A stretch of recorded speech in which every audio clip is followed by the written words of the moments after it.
앞으로는 다시 사람의 정욕을 따르지 않고 하나님의 뜻을 따라 육체의 남은 때를 살게 하려 함이라. 아멘. 이 말씀은 살아계신 하나님의 말씀입니다.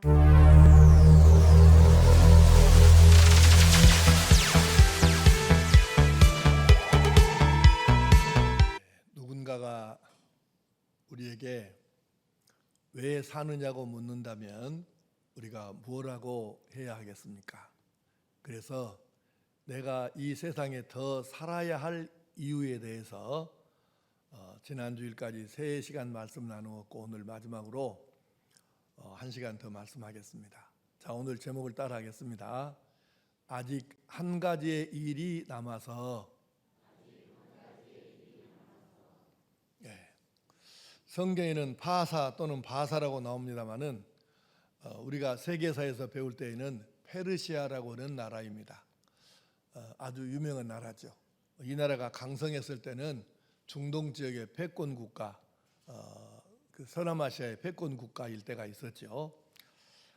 그 시절에 아하수에로라는 왕이 있었는데 이스라엘을 침략해서 이스라엘을 그냥 먹어버린 거죠. 그래서 이스라엘 민족을 통째로 페르시아로 데려가서 이주를 시킨 거예요. 거기 땅에 살게 한 거죠. 그런데 그 애굽에서도 그랬지만은 이스라엘 민족은 특히 이렇게 그 지능이 높아요. 머리 좋고 체격 조건이 좋아서 당시 본토 사람들을 꽤 그 위협적으로 느끼게 했나 봐요. 그래서 미움을 받았는데 특히 하만이라는 사람이 있었답니다. 이 사람은 본토인인데 이스라엘 민족을 아주 싫어해요. 질색이에요. 저것들을 어떻게 좀 없애버릴까 이러다가 계략을 세워가지고 왕이 허락을 받아서 결국 이스라엘 민족이 모두가 죽을 수밖에 없는 절박한 위기 상황에 이르게 되었습니다. 이때에 모르드게라는 사람과 그의 진려 조카인 에스더라는 사람이 있었는데 두 사람이 서로 하나님께 기도하면서 하나님의 지혜로 능력으로 이 위기를 극복해서 민족을 구해냈다. 이 이야기가 에스더서라는 책의 중심 얘기입니다.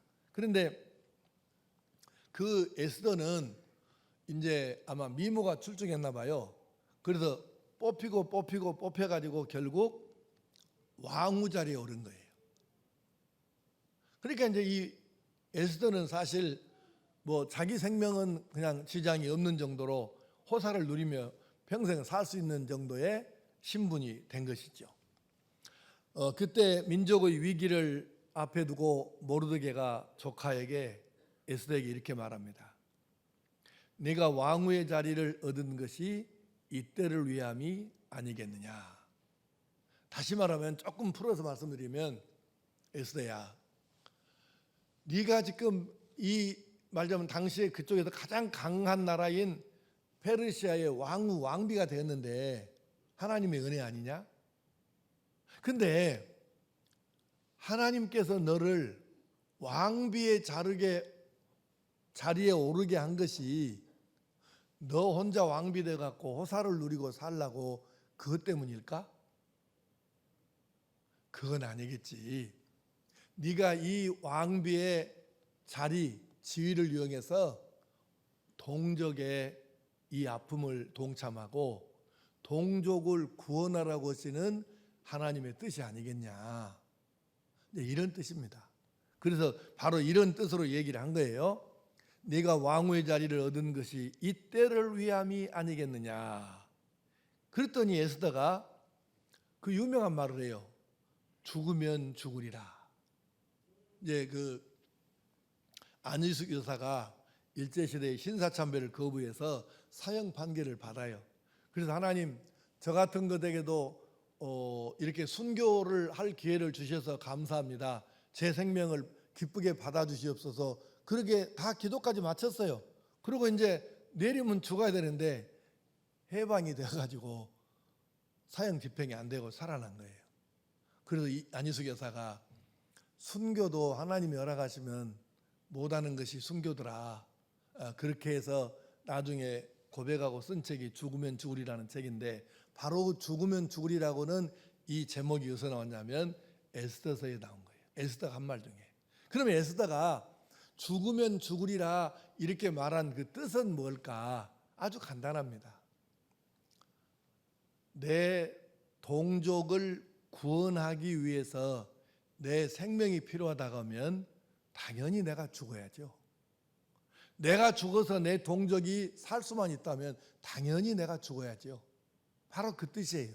그래서 그가 죽으면 죽으리라 이렇게 고백한 것입니다. 그래서 실제로 이제 이 두 사람이 모르드게하고 삼촌 모르드게하고 조카인 에스더가 힘을 합해서 동족의 위험에서 이제 구해내서 민족이 평안하게 살게 했어요. 그래서 그때로부터 이스라엘 민족이 새로운 절기를 하나 만들어 지키게 됐는데, 그게 바로 부림절이라는 절기의 시작이 되었습니다. 자, 여기서 우리가 얻는 교훈이 뭐냐면, 에스더는 당시의 강대국인 페르시아의 왕비가 되었어요. 나는 이제 됐다. 세상에 이렇게 여자로서 오를 수 있는 가장 높은 자리에 올랐으니까 이제 나는 내 꿈 이뤘네. 평생 편하게 살다가 죽으면 되겠네. 이렇게 생각하지 않았다 그 말이에요. 나는 강대국 페르시아의 왕비가 되는 것이 인생의 최종 목적이 아니고, 왕비가 된 것은 수단일 뿐이고, 왕비가 된 후에 내가 이 자리와 신분을 이용해서 내 동족을 구원해는 이 일이 남았는데, 그것을 위해서 나는 왕비도 되고 지금까지 살아 있다. 이것을 깨닫게 되었다 그 말이에요. 그래서 에스더는 자기의 최종 목적은 왕비가 아니고 동족을 구원하는 이 한 가지 일, 그것이 내 일생의 필생의 목적이고 삶의 이유다. 이것을 깨달았다는 것이죠. 우리는 왜 아직 이 세상에 살아 있어야 할까요? 하나님의 말씀 가운데에서 답을 찾아봅시다. 베드로전서 4장 2절에서 8절까지의 말씀을 현대인의 성경 번역으로 한번 보십시다. 조금 깁니다만은 뜻을 생각하면서 읽습니다. 시작. 이제부터 여러분은 남은 생애를 인간적인 욕망을 위해 살지 말고 하나님의 뜻을 위해 사십시오. 여러분도 전에는 이방인들이 즐기던 방탕과 정욕과 술 취함과 진탕 마시고 흥청망청 떠드는 것과 우상 숭배에 빠져 살았지만 이제 다 지나간 일에 불과합니다. 그래서 그들은 방탕한 일에 여러분이 함께 어울리지 않는 것을 이상히 여겨 비난하고 있습니다. 그러나 그들은 산 사람과 죽은 사람을 심판하실 분에게 자기들이 행한 일을 낱낱이 고해 바쳐야 할 것입니다. 그래서 지금 죽어있는 사람들에게도 기쁜 소식이 전파되었는데, 이것은 그들이 육체로는 모든 사람처럼 심판을 받으나 영으로는 하나님의 뜻에 따라 살게 하려는 것입니다. 세상의 마지막이 가까웠으니 정신을 차리고 자제하여 기도하십시오. 무엇보다도 열심으로 서로 사랑하십시오. 사랑은 많은 죄를 덮어줍니다. 아멘. 간단하게 뜻을 정리해 봅시다. 바울 사도께서 이렇게 말씀하셔요. 이제부터 여러분은, 그때 이제부터는 뭐겠습니까? 예수를 구주로 영접하였으니 지금부터 그 말이에요. 예수를 구주로 영접한 사람들은 지금부터는 다르게 살아야 된다. 어떻게 다르게 살아야 될까? 남은 생애를 인간적인 욕망을 위해 살지 말고 하나님의 뜻을 위해 사십시오. 이렇게 말씀하잖아요. 그러면 그 뒤로 나오는 말씀은 뭐냐면, 우리가 예수를 영접하기 전에 세상에서 예수 없는 사람들과 같이 똑같이 살던 것이 있죠. 그 여러 가지 제목들을 쭉 써놓았습니다. 가령 방탕과 정욕과 술 취함과 진탕 마시고 흥청망청 떠드는 것과 우상 숭배 등등 이런 많은 일들이 있는데 그것은 지난날 한 것으로 족하지 않습니까? 다시 말하면 내가 이렇게 계속 가다가 마지막으로 떨어지는 것이 지옥인지 그것도 모르고 살았고 지금 내가 하고 있는 이것이 죄인지 아닌지도 모르고 그냥 살았고 그랬는데 이제 그것으로 끝내야 되지 않겠냐 그 말이에요. 그래서 지금부터는 예수를 영접했으니까 지난날대로 살면 안 되고 이제부터 예수 영접한 후부터는 하나님의 뜻을 위해 살아야 된다. 그러면서 6절 끝부분에 한번 다시 말씀합니다. 하나님의 뜻에 따라 살게 하려는 것입니다. 바로 이것이죠. 그러면서 또 7절 8절에 세상의 마지막이 가까웠으니 정신을 차리고 자제하여 기도하십시오. 왜 정신을 차려야 할까요? 자칫 잘못하면 예전에 예수 없이 살던 그때처럼 또 그렇게 나도 모르게 따라서 살 가능성이 있으니까 더는 그렇게 살지 않도록 정신 차려야 한다고 말이에요. 그래서 기도하라는 것이죠. 무엇보다도 열심으로 서로 사랑하라고 그렇게 강조합니다. 바로 우리는 이렇게 예수를 영접하고 난 다음에 아직 한 가지의 일이 남아 있습니다. 하나님께서 나를 이 세상에 보내신 이유, 내 삶의 이유와 목적, 그것을 이루기 위해서 아직 세상에 살아 있는 것이죠. 자, 예수님을 보십시오. 예수님은 세상에서 가장 고통스러운 죽음을 당하신 분이에요. 이걸 우리가 부인할 수 없잖아요. 세상에 온통 가슴과 이 등 쪽이 그 악랄한 로마병의 채찍에 맞아서 성한 데가 없이 찢겨서 피가 흐르고 머리와 이마 얼굴 이쪽에는 가시 모자를 억지로 씌워 눌러서 찢겨서 피가 흐르고 양손과 양발에 십자가에 못을 박아놓고 옆구리를 창으로 찌르고 그렇게 해서 죽어가는데 이 고통을 어떻게 우리가 표현하겠어요? 암으로 죽는다고 이 고통하고 비교하겠습니까? 총에 맞아 죽는다고 이 고통에 비교하겠습니까? 그러니까 예수님은 가장 고통스럽게 죽어간 것이죠. 그런데 여러분, 너무 역설적이게도 육신은 이렇게 고통스럽게 죽어가시는데 예수님의 마음만큼은 누구보다도 행복하게 죽음을 맞이하실 수 있었다는 거예요. 그게 무슨 뜻일까요? 자, 요한복음 19장 30절 말씀을 한번 보십시다. 시작. 예수께서 신 포도주를 받으신 후에 이르시되 다 이루었다 하시고 머리를 숙이니 영혼이 떠나가시니라. 아멘. 예수님은 원래가 하나님이셨잖아요. 근데 세상에 사람 되어 오셨어요. 하나님께서 당신의 아들 예수님을 세상에 내려가서 이렇게 해야 되지 않겠냐, 많은 사람을 저 인류를 구원해야 되지 않겠냐. 그래서 하나님께서 예수님을 이 세상에 보내신 목적이 있잖아요. 예수님께서는 또 당신께서 하나님 말씀을 듣고 자원해서 이 세상에 내려오셨잖아요. 사람이 되셨습니다. 그런데 결국은 예수님께서 이 세상 모든 사람의 죄를 다 당신이 뒤집어 쓰시고 그 죄값을 치르시느라고 방금 설명했던 그 고통을 당하고 죽어가시잖아요. 그런데 이렇게 모든 사람의 죄를 뒤집어 쓰고 죄값을 치르시는 게 죽음인데 이 죽음을 당하시고 보니까 예수님께서 몸은 지금 극한적인 고통을 당하지만 마음만큼은 이렇게 내가 죽으니 결국 모든 사람이 나를 믿어 죄 용서받고 구원을 받아 천국에 가겠구나. 이걸 생각하시니까 몸은 고통스러워도 마음만큼은 한없이 기쁘고 감사해서 행복하게 죽음을 맞이하신 줄로 믿습니다. 그래서 예수님이 고백하신 거예요. 다 이루었다. 하나님이 나를 이 세상에 보내신 목적, 내가 이 세상에 온 목적, 그 목적을 이루었으니 나는 행복하게 죽는다. 그 뜻이죠. 다 이루었다.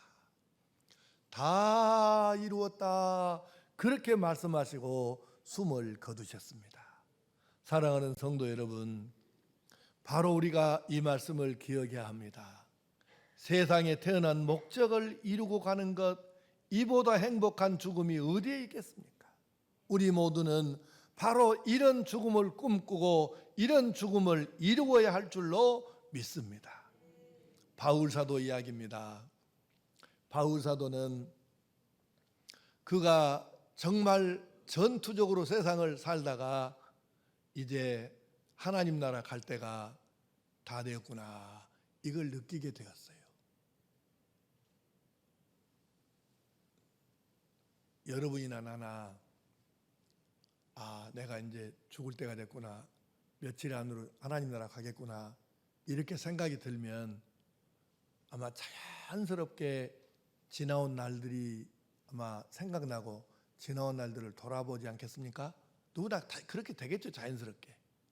그런데 바울 사도도 자기가 죽을 날이 되니까 돌아보는 거죠. 그리고 이렇게 고백하는 거예요. 자, 디모데후서 4장 6절에서 8절 말씀 시작. 전제와 같이 내가 벌써 부어지고 나의 떠날 시각이 가까웠도다. 나는 선한 싸움을 싸우고 나의 달려갈 길을 마치고 믿음을 지켰으니 이제 후로는 나를 위하여 의의 면류관이 예비되었으므로 주 곧 의로우신 재판장이 그날에 내게 주실 것이며 내게만 아니라 주의 나타나심을 사모하는 모든 자에게도니라. 아멘. 내가 벌써 나의 떠날 시각이 가까웠도다. 이 세상을 떠나 하나님 나라 갈 때가 왔다는 거죠. 나는 선한 싸움을 싸우고 나의 달려갈 길을 마치고, 자기가 지금 가야 할 길을 마쳤다네요. 마치고 믿음을 지켰으니, 자기 삶을 지금 돌아보는 거잖아요. 그러니까 전투적으로 살았던, 아니 여러분 생각해 보세요. 지금처럼 비행기가 있는 것도 아니고 자동차가 있는 것도 아니고 기차가 있는 것도 아니고 걸어다니기 아니면 말타기인데 또 배타기인데, 그런 교통수단을 이용해 가지고 지중해 연안을 3바퀴를 돌면서 복음을 전했으니 이건 기적 중에 기적이거든요. 전에도 소개했지만 홍순화 목사님이라고 그 성지 전문가예요. 그분이 우리 예배당 입당할 때 6층 식당에 걸린 그 양 사진하고 1층 그 복도에 걸려 있는, 복도 벽에 걸려 있는 예루살렘 전경 사진하고를 자기 작품을 좀 보내서 우리가 이렇게 걸어놨는데, 이분이 이제 그 평생 숙제 중에 하나가 뭐냐면 자기 스스로 나는 그 바울 사도가 그 지중해나를 3번이나 돌면서 1차, 2차, 3차 전도여행 다녔던 그 코스를 그 사도행전에 나온 대로 하나도 안 빠지고 전체를 다 돌아보는 것을 자기 그 꿈으로 삼았어요. 그렇게 해서 돌아다니는데, 그분을 이제 몇 번 만나서 대화도 해보고 이렇게 교제를 나눴는데 그 양반이 그러더라고요. 자기가 그것을 목표로 삼고 이제 대화 나눴을 때가 15년인데 15년 동안을 내가 다녔어도 아직 전체를 못 가봤다는 거예요.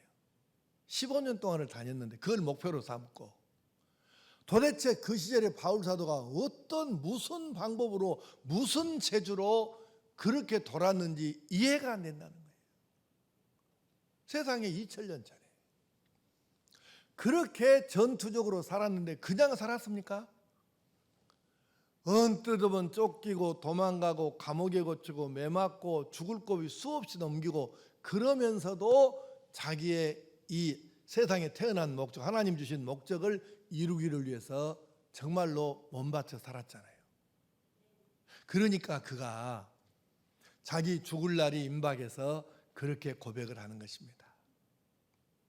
나는 선한 싸움을 싸우고 나의 달려갈 길을 마치고 믿음을 지켰다. 그러고 나서 생각하니까 딱 남은 결론은 하나밖에 없는 거예요. 이제 내가 하나님 앞에 서야 되는데 이제 내가 세상에서 이렇게 살았기 때문에 나는 상 받을 일만 남아있다. 나는 이 장면을 여러분 이 성경을 수백 번이 아니고 그보다 더 많이 읽었는데도 이 성경을 읽을 때마다 가슴이 뛰어요. 내가 전에 고울출 장로님 일행이랑 성지순례를 갔을 때요. 이제 예루살렘을 로마를 갔습니다. 로마에 가가지고 바울 사도가 서서 그 로마 당시에 이제 국가기관들이 쭉 그 구역이 있어요. 그 국가기관들이 전부 이렇게 한 번에 들어서 있는 구역이 있는데 거기가 전체가 내려다 보이는 언덕이 있거든요. 틀림없이 바울 사도가 거기 올라가서 그거를 보고 드디어 내가 로마에 왔구나. 세상의 중심에 왔구나. 여기서도 내가 복음을 전하고 스페인으로 가야지. 그 해슴직한 바로 그 장소를 나는 사실 여러 번 가봤어요. 거기를. 근데 그 고장님이랑 같이 모시고 가가지고 여기가 바로 장로님 그 자리요. 그리고 내가 설명하면서 설명을 하는데도 막 가슴이 방망이질 하는 거예요. 여러분 바울 사도가 그 자리에 서가지고 얼마나 꿈꿨던 자리인데 얼마나 와보고 싶었던 자리인데 세상의 중심에까지 가서 내가 복음을 전해야 된다. 여기를 거치고 나서 내가 땅끝인 스페인으로 가야 된다. 이렇게 생각하고 세상의 중심이라고는 바로 그 자리에 서가지고 로마 국가기관을 내려다볼 때 얼마나 바울 사도의 가슴이 뛰었을까요? 바울 사도는 그렇게 산 것이죠.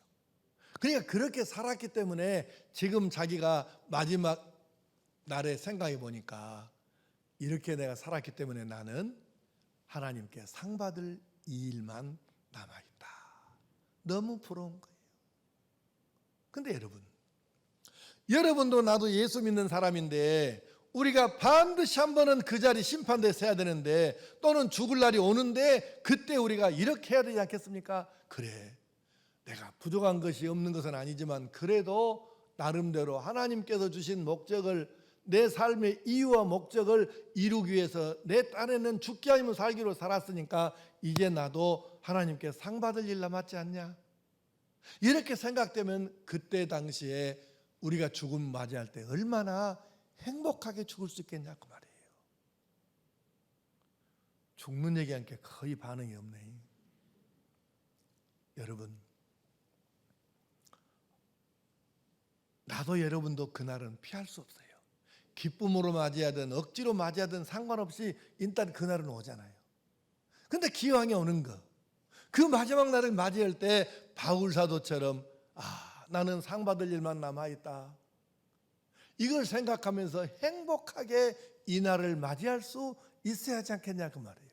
바로 우리는 그 일을 위해서 지금 살고 있는 것이죠. 바울 사도처럼 이렇게 행복한 고백을 할 수 있다면 얼마나 감사하고 얼마나 감격스럽겠습니까? 이것이 바로 여러분과 나의 꿈이 돼야 할 줄 믿습니다. 그렇습니다. 우리에게는 아직 한 가지의 일이 남아 있습니다. 아직 이루지 못한 일, 하나님께서 주신 목표, 내 삶의 이유와 목적, 그것이 남아 있는 것입니다. 그것을 위해서 우리는 아직 살아있고 그리고 또 더 살아야 하는 것이죠. 그러면 그 한 가지의 일이 무엇이겠습니까? 물론 이것은 사람마다 다릅니다. 가령 어떤 성도에게는 그것이 회개일 수도 있습니다.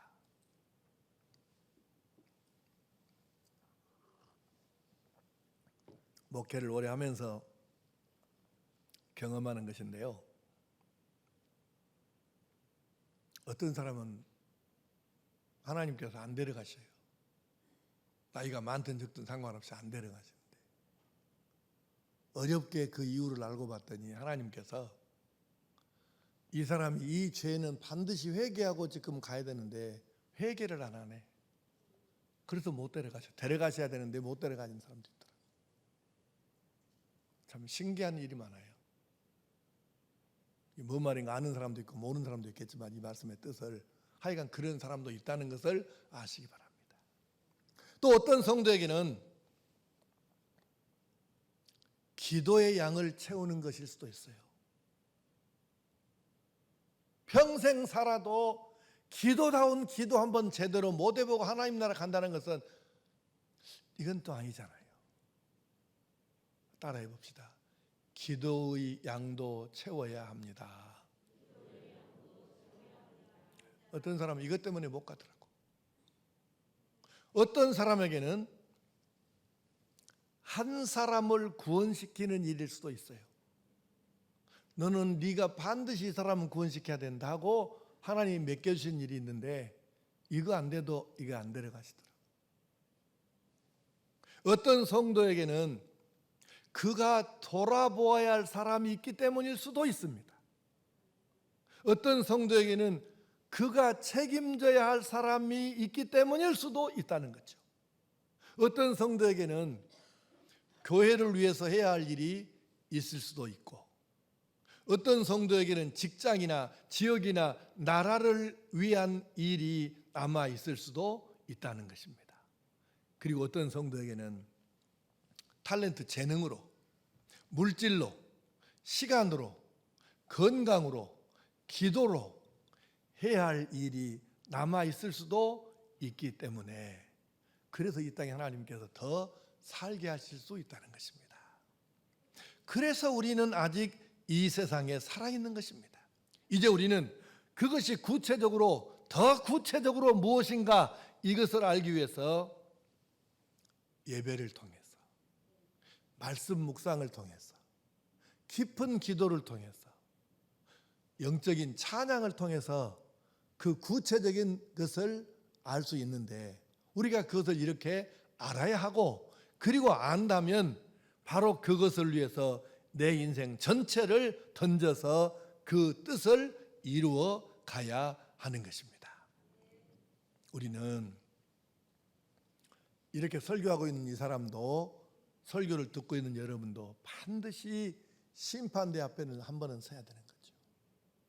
뭘 기준으로 그때 하나님께서 심판하시겠냐는 거예요. 물론 첫째는 예수를 영접했냐 안 했냐 이것이 가장 중요하고요. 그리고는 내가 너를 세상에 보낸 목적을, 이유와 목적을 이루었느냐 이루지 못했느냐 이것 말고 뭐 또 있겠습니까? 우리가 이것을 기억하고, 그래서 하나님께서 나를 이 세상에 보내신 그 뜻을 이루는 것을 아직은 못 이루었다면 나는 이것 때문에 살아있구나, 이것을 깨닫고 그 일을 이루는 데에 인생을 투자할 수 있기를 바랍니다. 여러분, 날마다 물어야 합니다. 자문자답이라고 하지요. 내가 나에게 스스로 물어보고 스스로 대답하는 것입니다. 나는 왜 지금 아직 이 세상에 살아있는가? 아니, 왜 나는 아직도 세상에 건강하게 더 오래 살아 있어야 하는가? 이것을, 이유를 알고 살아야 된다 그 말이에요. 나는 내가 꼭 해야 할 한 가지의 일이 아직 남아 있어서 이것 때문에 더 살아야 한다.